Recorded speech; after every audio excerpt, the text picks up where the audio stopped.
सुंदरवन जंगल के एक बड़े से बरगद के पेड़ पर टुन्नू चिड़े का होटल था। टुन्नू अपने हाथों के स्वाद और ईमानदारी के लिए पूरे जंगल में मशहूर था। वहीं दूसरी तरफ कालू कौवा और उसकी पत्नी गोरी कौवी हमेशा दूसरों की तरक्की से जलते थे। एक रात टुन्नू चिड़ा अपने घर पर आराम कर रहा था कि तभी उसके दरवाजे पर जोर जोर से दस्तक हुई। टुन्नू ने दरवाजा खोला तो देखा कि कालू कौवा खड़ा रो रहा है। अरे क्या बात है कालू भाई, आप इस तरह आधी रात को रो क्यों रहे हैं? घर में सब ठीक ठाक तो है ना? हाँ, क्या बताऊँ टुन्नू यार, मैं तो पूरी तरह से लुट गया, बर्बाद हो गया। मेरे ऊपर दुखों का पहाड़ टूट पड़ा है। लेकिन हुआ क्या है कालू भैया, साफ साफ बताओ। दरअसल मेरी नौकरी चली गई है और टुन्नू तुम तो जानते ही हो कि महंगाई कितनी बढ़ गई है। ऐसी महंगाई के दौर में नौकरी चली जाना कितनी बड़ी मुसीबत है। अब मैं परिवार का पेट कैसे पालूंगा? हाँ, ये तो तुम बिल्कुल ठीक कह रहे हो। आजकल की इस महंगाई में गुजारा करना किसी भी पक्षी के लिए आम सी बात नहीं रह गई है। टुन्नू भाई, मैं तो तुमसे मदद लेने आया हूँ। इस मुसीबत के वक्त में मुझे सिर्फ अपने पुराने यार का ख्याल आया तो मैं भागता हुआ तुम्हारे पास आ गया। हाँ हाँ, क्यों नहीं, बताओ कितने पैसे चाहिए तुम्हें? मुझसे जो बनेगा मैं मदद करूँगा। नहीं टुन्नू भाई, मुझे पैसे नहीं चाहिए, लेकिन अगर तुम मुझे अपने इस होटल में नौकरी पर रख लोगे तो ये मेरे लिए पैसे लेने से ज्यादा मददगार साबित होगा। मुझे एक पक्की नौकरी मिल जाएगी। कालू के मुंह से नौकरी की बात सुनते ही टुन्नू चिड़ा गहरे सोच में पड़ गया। वह कालू के पुराने रिकॉर्ड को बहुत अच्छे से जानता था। नहीं कालू, ये तो नहीं हो पाएगा। दरअसल मेरे होटल में इतना काम ही नहीं होता है। मेरा बहुत छोटा सा होटल है और उतना सा काम मैं खुद ही अकेले मैनेज कर लेता हूँ। टुन्नू के मुंह से साफ ना सुनकर कालू कौवे का चेहरा गुस्से से लाल हो गया। वह बिना कुछ बोले पैर पटकता हुआ वहाँ से चला गया। लेकिन पूरी तरह दूर जाने के बजाय वह टुन्नू के घर के दरवाजे के ठीक पीछे छुपकर खड़ा हो गया और अंदर की बातें सुनने लगा। अंदर कमरे में टुन्नू चिड़े की पत्नी रानू चिड़िया ने अपने पति से कहा, टुन्नू जी, कालू भैया बहुत मुसीबत में आपके पास आए थे। आपको उन्हें होटल में कोई ना कोई काम जरूर दे देना चाहिए था। आखिर पुराने दोस्त हैं। तुम जानती नहीं हो उसे। वो भले ही मेरा दोस्त है, लेकिन मैं उसके करतूत अच्छे से जानता हूँ। क्या तुम्हें मालूम है कि उसकी पिछली नौकरी क्यों गई थी? भला क्यों? क्योंकि वह अपने मालिकों के यहाँ चोरी करते हुए रंगे हाथों पकड़ा गया था। ऐसे पक्षी को दोस्ती यारी में नौकरी देकर मैं अपना नुकसान क्यों करवाऊं? कल को अगर उसने मेरे होटल में चोरी कर ली तो? दरवाजे के पीछे खड़े कालू कौवे ने जब ये सुना तो वह गुस्से से कांपने लगा। अच्छा, तो टुन्नू चिड़े, तुम्हारी नजर में मेरी ये औकात है? तुम मुझे चोर समझते हो? अब मैं तुम्हें बताऊंगा कि तुम्हारी ये हेकड़ी कैसे निकलती है। तुमने मुझे नौकरी नहीं दी ना, अब मैं तुम्हारा ये पूरा होटल ही बर्बाद कर दूंगा। अगली सुबह टुन्नू चिड़ा अपने होटल की तरफ जा रहा था कि रास्ते में उसे मिट्ठू तोता मिला। अरे टुन्नू भाई, बहुत अच्छा हुआ जो तुम मिल गए। मेरे कुछ मेहमान पक्षी कल शाम को झरने वाले जंगल से मुझसे मिलने आ रहे हैं। मेरे लिए अपने होटल की स्पेशल बिरयानी तैयार रखना। मैं उनको सीधा आपके होटल पर ही ले आऊंगा। हाँ हाँ, क्यों नहीं तोते भाई, तुम जरूर अपने मेहमानों को हमारे होटल पर ले आना। तुम्हारे आने से पहले ही तुम्हारा ऑर्डर बिल्कुल गर्मा गर्म तैयार मिलेगा। मिट्ठू तोता और टुन्नू चिड़ा जब बातें कर रहे थे तो पीछे झाड़ियों में छुपा कालू कौवा यह सब सुन लेता है। अच्छा, तो कल शाम को स्पेशल बिरयानी बनने वाली है। अब मैं तुम्हें बताऊंगा टुन्नू कि तुम्हारी ये स्पेशल बिरयानी कैसे तुम्हारे लिए पूरे जंगल के सामने बेइज्जती की वजह बनती है। अगले दिन सुबह सुबह टुन्नू चिड़ा स्पेशल बिरयानी के लिए नए और बेहतरीन चावल खरीदने बगूतर चाचा की दुकान पर जाता है। लेकिन वहाँ दुकान बंद थी और बाहर लूसी कबूतरी बैठी थी। ओहो टुन्नू भैया, आज तो कबूतर जी सुबह सुबह शहर वाले जंगल सामान लेने गए हैं, इसलिए आज पूरे दिन दुकान बंद रहेगी।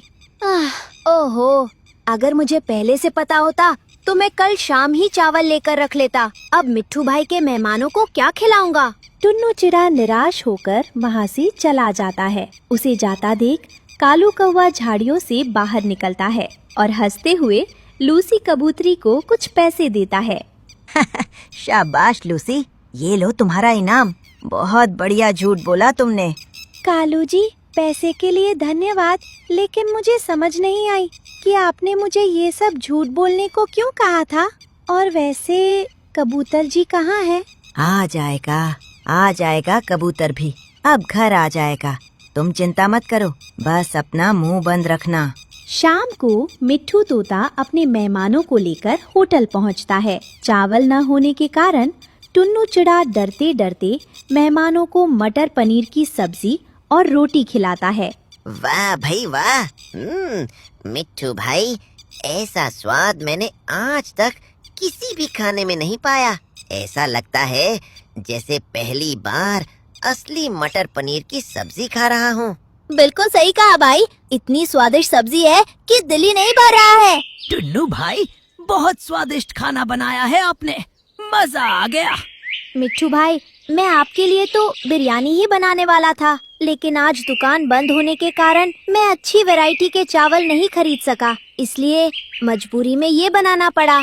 अरे टुन्नू भाई, फिर तो बहुत अच्छा हुआ जो चावल नहीं मिले। वरना हम इतनी स्वादिष्ट सब्जी कैसे खाते। तुम्हारे हाथ में तो जादू है। कालू कौवा दूर से ये देखकर अपना सिर पीट लेता है। उसकी ये चाल भी फेल हो गई थी। टुन्नू के होटल का खाना खाने के लिए अब दूर दूर से पक्षी आने लगे थे। कालू कौवा इतनी जल्दी हार मानने वाला नहीं था। उसने अपनी पत्नी गोरी कौवी के साथ मिलकर एक नई और खौफनाक साजिश रची। वे कबूतर की दुकान से खरीदी गई एक विशेष जादुई रस्सी लेकर आए, जो खींचने पर हवा में पूरी तरह अदृश्य हो जाती थी। वे होटल के ऊपर पेड़ की घनी डालियों में छुप गए। अचानक टेबल पर बैठे पक्षियों के सामने से खाने की प्लेटें हवा में तैरती हुई ऊपर जाने लगीं। अरे ये क्या हो रहा है? मेरी प्लेट हवा में अपने आप ऊपर कैसे जा रही है? वहाँ देखो, दूसरी टेबल से फल की टोकरी भी गायब हो गई। भागो भागो, यहाँ कोई मत आना। इस होटल पर अब भूतों का कब्जा है। भाइयों, मुझे लगता है यहाँ सचमुच कोई भूत है। अपनी जान बचाओ और भागो। देखते ही देखते सारे पक्षी डरकर होटल से भाग गए। ऊपर पेड़ के पीछे बैठे कालू और गोरी कौवी खाना चुराकर हंसने लगे। वाह गोरी वाह, तुमने तो कमाल कर दिया। वहाँ बैठे बैठे तो मुझे भी यही लगा था कि जैसे ये खाना सचमुच किसी जादू या भूत ने गायब किया है। कालू जी, आप चिंता मत करो। अब हर रोज हम इस चिड़े के होटल से खाना चुराकर खा लिया करेंगे। पक्षियों को लगेगा कि कोई भूत है और हम यहाँ बिना किसी नौकरी की चिंता के रोज पेट भरकर मुफ्त का खाना खाएंगे। हाँ, जब खाना पीना रोज का रोज मुफ्त मिलता रहेगा तो कौन पागल नौकरी करने के लिए भटकेगा। जंगल में ये बात आग की तरह फैल गई कि टुन्नू चिड़े के होटल पर भूतों का कब्जा है। डर के मारे पक्षियों ने होटल आना बंद कर दिया। टुन्नू चिड़े पाई पाई के लिए तरस गया और उदासी में रोता हुआ अपने घर वापस जा रहा था कि तभी रास्ते में कबूतर चाचा ने उसे आवाज दी। टुन्नू बेटा, जरा रुको। जी कबूतर चाचा, आप शहर से क्या क्या सामान लाए हैं इस बार? सामान को छोड़ो टुन्नू, दरअसल मुझे तुमसे एक बहुत जरूरी बात करनी थी। उस दिन जब तुम सुबह चावल लेने आए थे और मेरी दुकान बंद थी। कोई बात नहीं कबूतर चाचा, मैंने उस दिन जैसे तैसे गुजारा कर लिया था और वैसे भी अब चावल हो या पनीर, किसी चीज का कोई फायदा नहीं है। मेरा होटल बंद होने वाला है। फायदा नहीं? क्या मतलब है तुम्हारा? फिर टुन्नू चिड़ा रोते हुए कबूतर चाचा को होटल में भूत होने और खाना गायब होने की सारी बात बताता है। टुन्नू, एक बात बताओ, ये बात सबसे पहले किसने फैलाई थी कि तुम्हारे होटल पर भूत है? मुझे ठीक से याद नहीं, शायद सबसे पहले कालू कौवे ने ही बाहर चिल्लाकर सबको ये बात बताई थी। मैं समझ गया, मैं सारी बात समझ गया। टुन्नू, जैसा तुम सोच रहे हो ना, वैसा कुछ नहीं है। ये सब यकीनन उन कौवों की ही एक गंदी चाल है। लेकिन चाचा, वो खाने का अचानक गायब होना, वो सब क्या था? वो सब मैं तुम्हें बताता हूँ। ये एक खास रस्सी का कमाल है जो उन कौवों ने मेरी ही दुकान से खरीदी थी। इसको खींचकर लंबा करने से ये हवा में बिल्कुल नजर नहीं आती। जितना लंबा करते जाओगे उतना ज्यादा नजर आना बंद हो जाएगी। इसी अदृश्य रस्सी की मदद से कौवों ने पेड़ पर बैठकर वो खाना गायब किया होगा। अच्छा, तो ये बात है। उन कौवों ने मुझे बर्बाद करने के लिए ये सब किया। मैं उन्हें छोड़ूंगा नहीं। शांत हो जाओ टुन्नू, कल तुम होटल में सबसे खुशबूदार पकवान बनाना। हम उन्हें रंगे हाथों पकड़ेंगे। मैंने पुलिस को भी खबर कर दी है। अगले दिन टुन्नू चिड़ा अपने होटल में बहुत ही स्वादिष्ट और खुशबूदार पकवान बनाता है। उसकी खुशबू से पूरे जंगल के पक्षी होटल के बाहर आकर जमा हो जाते हैं, लेकिन डर के मारे अंदर नहीं जाते। वहीं ऊपर पेड़ के पीछे कालू और गोरी कौवी अपनी रस्सी लेकर तैयार बैठे थे। कालू, अब मुझसे और सब्र नहीं होता। खुशबू बहुत अच्छी है। मैं तो रस्सी फेंक कर खाना खींचने लगी हूँ। मेरे पेट में चूहे दौड़ रहे हैं। ऐसा कहकर गोरी कौवी नीचे अदृश्य रस्सी फेंकती है। वह फंदा सीधे हलवे की प्लेट में फंसाकर जैसे ही उसे ऊपर खींचने की कोशिश करती है, नीचे खड़ा टुन्नू चिड़ा बिल्कुल सतर्क था। पकड़ लिया। टुन्नू चिड़ा जल्दी से झपटकर प्लेट और उससे बंधी अदृश्य रस्सी को अपने मजबूत पंखों से पकड़ लेता है और नीचे की तरफ जोर से खींचता है। अचानक झटका लगने से ऊपर बैठी गोरी कौवी चीखती हुई सीधे नीचे आ गिरती है। मर गई। कालू कौवा जैसे ही भागने की कोशिश करता है, झाड़ियों में छुपी तोता पुलिस बाहर आ जाती है। कबूतर चाचा तो पहले ही पुलिस को फोन कर चुके थे।